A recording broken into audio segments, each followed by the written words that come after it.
8-martga nechta pul sarflashni rejalashtiryapsiz?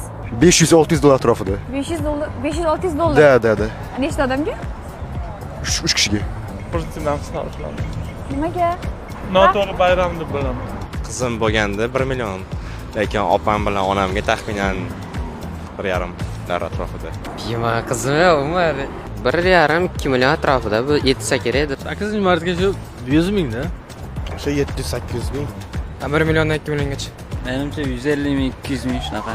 Bilmadim endi 700 ming, 600 ming ketib qolsa kerak.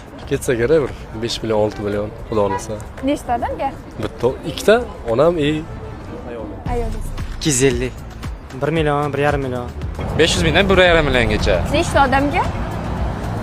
3 kishiga. Где-то 100 dollar. Nechta odamga? Onamda o'ziga. Taxminan 1 million.